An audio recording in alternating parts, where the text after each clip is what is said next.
Today we have a guest here to talk to us a little bit about investments. He's actually my dad. His name is John Ferrier, and he's been working for over 30 years in the investment industry, and he's been my dad for around 24 years. So, anyways, let's get a little bit more of a background on him. Dad, what made you decide that you wanted to work in investments? Well, when I was young, my mother suggested that I would be a stockbroker. And so I thought, well, that's great. But I went to school, I went to Brigham Young University, and I ended up majoring in economics. While I was majoring in economics, I was trying to figure out, what do I want to do? Do I want to be an economist, which means a lot more grad school, or do I want to do something else? Well, I decided that I'd take a personality test that worked with careers, kind of a career personality test. And I decided that the results came back that I like money and I like helping people. So I thought the perfect combination would be to combine helping people with talking about money. And so that's how I ended up in the investments area. All right, that's cool. What sort of tasks do you do as part of your job day to day?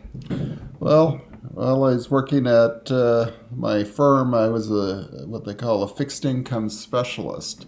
And a fixed income specialist mainly works with individual bonds and CDs and helps people with investment strategies. And so when I would come to work, I would first see what the markets were looking like, see if there had been any events that have taken place. For example, Ukraine war can affect the investments, and or if we're having some kind of emergency, like back in 2001, we had the towers that were brought down over New York and also the Pentagon. In any case, that's not really helpful to the market. People get scared, and so what I end up doing is looking at the markets and then look at tasks that I have to do for the day. If there are certain clients that I need to follow up with, and also with the job that I was doing, many times clients would call me and then we would discuss their needs and help them take care of it. So basically I was in a call center helping people with choosing investments that would help their long-range investment goals. Okay. What kind of schooling or training did you have to do to be able to work in investments like this? Well, in order to be a stockbroker or financial advisor, you really should have a bachelor's degree at least. Mine was in economics. And also you need to have certain licenses. For example, they have one that's called a Series 7 license, and that's basically a stockbroker's license that allows you to sell stocks or mutual funds or bonds or limited partnerships, many different types of investments. That's the biggie. If you can't get your Series 7, you can't be a stockbroker. Then there's other licenses that I had to get, including advisor's license, which is a Series 66. Other advisors in the same field will also need to get an insurance license. And so that's some of the training, and you get ongoing training throughout your career.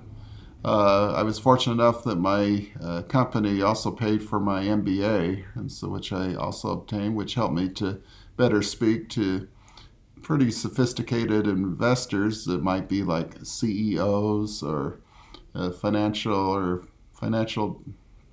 what would you call it, chief financial officers or other investors. Okay.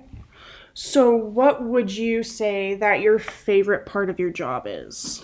Well, I really enjoy talking to people and helping them succeed in their investments. And so when you can turn the light on for somebody and they know something more than they did before, and you help them with planning for retirement or other financial needs, I find that very satisfying. All right. So we're going to move on a little bit, but what are some important things for our listeners to consider as they prepare for their future and maybe looking into retirement, or just if they want to be successful?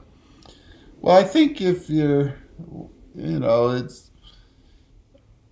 gets a little bit weird, but you can compare it to the 10 virgins. They had to put a little lamp in their oil and do that on a consistent basis. Well, planning for retirement means that you really ought to be putting money into a retirement plan on a consistent basis. You need to make sure that you don't have consumer debt that doesn't make any sense. I mean, if you're paying 15 or 25% on some credit card, I don't know of any investments that are going to pay you that much consistently. And so the important thing is to be consistent about putting money away and staying out of debt. Once you're out of debt, then we can talk about investing. More than a few times I've had people call me and wanted to know what to do with the money, and first we check to see, I assume you're out of debt, and if you're not out of debt, take care of that first, and then we'll work on helping you with your investments there. Okay. Are there any things that our listeners should try to avoid?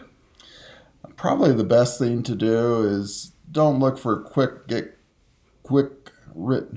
rich quick schemes. I'll say it again. Try to stay out of get rich quick schemes, or out of pyramid schemes, or if you can get about 10%, and that's going to happen through investing in stocks and that, then you should be good. But you're also taking on risk. The higher the expected return also means that the higher the expected risk, and so you can end up losing money. So I would say that the main thing to do is be consistent, stay out of debt, and talk to a licensed advisor to make sure you're on track. Okay. So would you have any last words of advice before we let this go? Or? Well, I think if anybody's interested in becoming a financial advisor or a stockbroker, it's a great field, a fair amount of stress. You got to be willing to talk to a lot of different people, but it can be really satisfying. If you're trying to save for the future or retirement, the best thing to do, as I mentioned earlier, is stay out of debt and be sure to put a good amount of money into your retirement on a consistent basis, and that way you're not poor when it's time to retire. Okay. Well, thank you for taking time to sit down with me and be interviewed for my podcast, and we'll call this the end. And thank you to our listeners for taking the time to listen to the podcast as well, and we'll see you guys later. Bye. Thank you.